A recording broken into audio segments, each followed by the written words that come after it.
সে অনেক দিন আগের কথা। এক বনে থাকতো এক ছাগল। তার একটা ছোট ছানাও ছিল। ছাগল ছানাটা ছিল খুবই দুষ্টু স্বভাবের। প্রতিদিন কোনো না কোনো দুষ্টামি সে করতই, আর এজন্য তার মায়ের কাছে তাকে বকাও শুনতে হতো। এই যা, আমার পুরো শরীর তো নোংরা হয়ে গেছে। এই অবস্থায় মা যদি আমাকে দেখে তাহলে খুব বকবে। এখন আমি কি করি? আর তখনই মা ছাগল সেখানে এসে হাজির হলো আর রাগী গলায় বলল, তুমি শরীরের একই অবস্থা করেছ। তোমাকে না বলেছি এত দুষ্টামি করবে না, তারপরও এত দুষ্টামি কেন করো? মা, আমার খেলতে খুব ভালো লাগে, আমি খুব মজা পাই, তাই তো আমি এমনটা করি। এই বলে ছাগলছানা তার মাকে গিয়ে আদর করতে লাগলো। তখন মা ছাগল খুশিতে হাসলো আর বলল, অনেক হয়েছে, এবার চলো তোমাকে পরিষ্কার করে দিই। ছাগল তার ছানাকে এতই ভালোবাসতো, তার যেন বিপদ না হয় সবসময় তাই ভাবতো। খুব সাবধান, তুমি কিন্তু একা একা জঙ্গলে যাবে না। সেখানে সব হিংস্র পশু থাকে, তারা তোমাকে ভয় দেখাবে, এমনকি তোমাকে খেয়েও ফেলতে পারে। ওহো মা, তুমি না একটু বেশি চিন্তা করো। দেখো, আমার কিছুই হবে না, আমি এখন বড় হয়ে গেছি। কিন্তু দুষ্ট ছাগল তার মায়ের কথা শুনল না, আর সে একদিন একা একা ঘুরতে ঘুরতে জঙ্গলে চলে গেল। আর সে একটা ঝর্ণা দেখতে পেল। আহা, কি সুন্দর ঝর্ণা!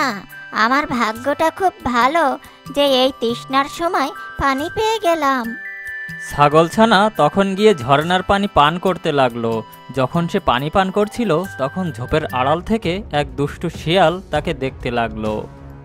ওহো, কি সুন্দর নাদুস নুদুস একটা ছাগল ছানা! আজ আমার ভাগ্যটা খুবই ভালো, আজ এই বেটাকে খেয়েই আমার পেট ভরাবো। তখন সে ঝোপের আড়াল থেকে বের হয়ে ছানাটার দিকে যেতে লাগলো। ছাগলছানা এসব কিছুই টের পেল না। ছাগলছানা পানি পান করতে লাগলো, আর সেখানে শিয়াল আর ছাগল ছাড়া আর কেউই ছিল না। এই পুচকে ছাগল ছানা, তুই কি জানিস এই ঝর্ণার পানি শুধু আমার? তুই এই ঝর্ণার পানি পান করেছিস কোন সাহসে?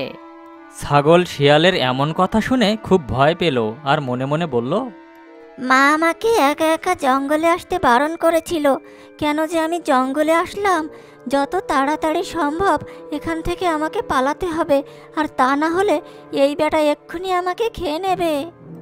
তোর এত বড় সাহস, তুই আমার কথার জবাব না দিয়ে বিড়বিড় করছিস? ওহো, আমাকে মাফ করে দাও, আমি তো একটা ছোট্ট ছাগল ছানা, আমি কিছুই জানি না, আমি ভুল করে এখানে এসে পড়েছি। তুমি ভুল করে এখানে এসেছো সেটা বড় কথা নয়, তুমি আমার খাবার পানি নোংরা করে দিয়েছো। এখন এই পানি আমি কিভাবে পান করব? আমি আবারও ক্ষমা চাচ্ছি, তুমি তো পিপাসিত থাকবে না, কারণ তোমার দিকের পানিটা তো পরিষ্কারই রয়েছে। আমার দিকের পানি কিভাবে পরিষ্কার রয়েছে? তুই তো সব পানি নোংরা করে দিয়েছিস। ঝর্ণার পানি তো তুমি যেখানে দাঁড়িয়ে আছো সেখান থেকে আমার দিকেই বয়ে আসছে মশাই।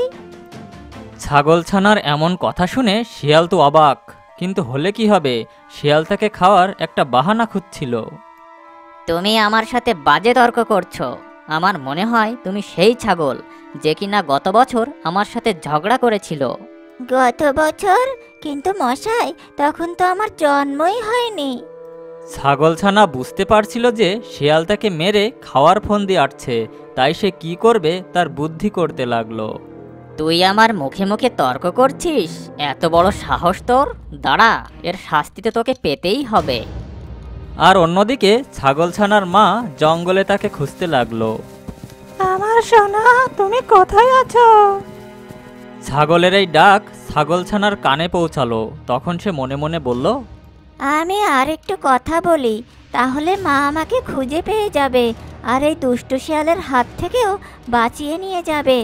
তখন ছাগলছানা শিয়ালকে বলল, হ্যাঁ মশাই, আপনি ঠিক বলেছেন, কিন্তু আমি আপনাকে মোটেও রাগাতে চাইনি। কিন্তু তুমি তো আমাকে রাগিয়ে দিয়েছো। আচ্ছা ঠিক আছে, আমি তাহলে একটা গল্প বলে আপনার রাগ কমিয়ে দিচ্ছি। গল্প? তা শুনে তো শুধু শুধু সময় নষ্ট। তখন শিয়াল মনে মনে বলল, ভালোই হবে, গল্প শুনতে শুনতে ধীরে ধীরে ওর দিকে এগিয়ে যাব, কারণ এই ছাগলকে তাড়া করে ধরার মতো যথেষ্ট শক্তি এখন নেই আমার। তখন ছাগলছানা গল্প বলতে শুরু করলো। আর ঠিক তখন ছাগল সেখানে এসে পৌঁছালো। আর সে দেখলো শিয়াল তার ছানাকে খাওয়ার জন্য এগিয়ে যাচ্ছে। এই দেখে ছাগল তেড়ে শিয়ালের দিকে গেল। এই দেখে শিয়াল সেখান থেকে দৌড়ে পালালো। ছাগল তার ছানাকে নিয়ে সেখান থেকে রওনা দিল।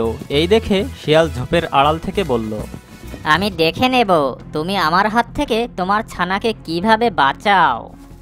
আর অন্যদিকে ছাগল তার ছানাকে বলল, আমি তোমাকে কতবার বারণ করেছি তুমি একা একা জঙ্গলে আসবে না, তারপরও তুমি একা একা জঙ্গলে কেন এলে? আর যদি আমি ঠিক সময় মতো না পৌঁছাতাম তাহলে কি বিপদ হয়ে যেত, তুমি ভেবে দেখেছো? আমার ভুল হয়ে গেছে মা, আমাকে ক্ষমা করে দাও। আমি আর কখনো একা একা জঙ্গলে ঘুরবো না। এরপর থেকে ছাগলছানা একা একা জঙ্গলে যেত না। এদিকে দুষ্টু শিয়াল কচি ছাগল খাওয়ার লোভ সামলাতে পারল না, আর তাই সে খুঁজতে খুঁজতে সেখানে এলো যেখানে ছাগলছানা থাকে। এই বেটাকে কিভাবে খাবো তার একটা উপায় আমাকে খুঁজে বের করতেই হবে। ছাগলছানার সারা শরীর নোংরা ছিল। এই দেখে শিয়ালের মাথায় একটা বুদ্ধি খেলে গেল। তখন সে গিয়ে ছাগলছানার সাথে ইচ্ছে করে ধাক্কা খেলো। পুচকে ছানা, তোর এত বড় সাহস যে তুই আমাকে ধাক্কা দিলি? আমি ধাক্কা দেইনি মশাই, তুমিই তো আমাকে ধাক্কা দিলে। এত বড় সাহস তোর যে তুই আমার মুখে মুখে তর্ক করছিস? তখন ছাগলছানা বুঝতে পারল এটা সেই শিয়াল যে তাকে খেতে চায়, আর তাই আজও বুদ্ধি করে তার সাথে গল্প শুরু করে দিল। আমাকে মাফ করুন মশাই, আমি ইচ্ছে করে আপনার সাথে ধাক্কা খাইনি। তুই আমার সাথে বাজে তর্ক করছিস, এর শাস্তি তো তোকে পেতেই হবে। শিয়াল মশাই, আমাকে মাফ করুন, আমি এমন ভুল আর করব না। তুই যে ভুল করেছিস তার কোনো ক্ষমা নেই। এই বলে শিয়াল ধীরে ধীরে ছাগলছানার কাছে এগিয়ে যেতে লাগলো। আর ঠিক তখন মা ছাগল এসে দেখে শিয়াল তার ছানাকে খাওয়ার জন্য এগিয়ে যাচ্ছে। তখন ছাগল দৌড়ে শিয়ালের দিকে আসতে লাগলো। এই অবস্থা দেখে শিয়াল ভয়ে পালালো। এই দুষ্ট শিয়াল দেখছি এখানেও চলে এসেছে। এই বেটাকে তো একটা শিক্ষা দিতেই হবে, আর তা না হলে সে আবারও আসতে পারে। কিন্তু কি করা যায়? পেয়েছি, আমি তোকে তোর হাতি মামার কাছে রেখে আসব, সেখানে ভয়ে পাজি শিয়াল যেতে পারবে না। এই বলে ছাগল তার ছানাকে নিয়ে সোজা হাতির ওখানে গেল। কি খবর হাতি ভাইয়া, কেমন আছো? ভালোই আছি, তা তুমি কেমন আছো? আমি ভালো নেই হাতি ভাই। কেন, কি হয়েছে তোমার? আর বলো না, এক দুষ্ট শিয়াল আমার ছানাকে খাওয়ার জন্য ঘুরে বেড়াচ্ছে, আর তাই তো তোমার কাছে এলাম। খুব ভালো করেছো, এক কাজ করো, তুমি তোমার ছানাকে আমার এখানে রেখে যাও, তারপর দেখি পাজি শিয়াল কি করে আমার ভাগ্নের কাছে আসে। আচ্ছা ঠিক আছে, আমি আমার ছানাকে তোমার কাছে রেখে যাচ্ছি, তুমি আমার ছানাকে দেখে রেখো। এই বলে ছাগল তার ছানাকে হাতির কাছে রেখে সেখান থেকে চলে গেল। শোনো ভাগ্নে, তুমি নিশ্চিন্তে সারা বনে ঘুরে বেড়াবে, কেউ যদি তোমাকে কিছু বলে তাহলে বলবে যে তুমি আমার ভাগ্নে। ঠিক আছে মামা, আমি এখন সারা বনে মনের খুশিতে ঘুরে বেড়াবো।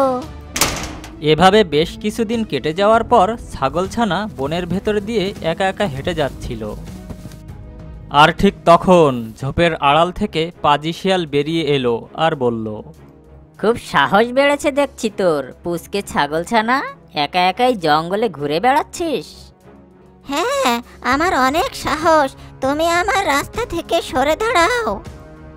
এতটুকু পুচকে ছানা হয়ে তুই আমাকে ধমক দিয়ে কথা বলছিস? আজ তো তোকে খেয়েই ছাড়বো।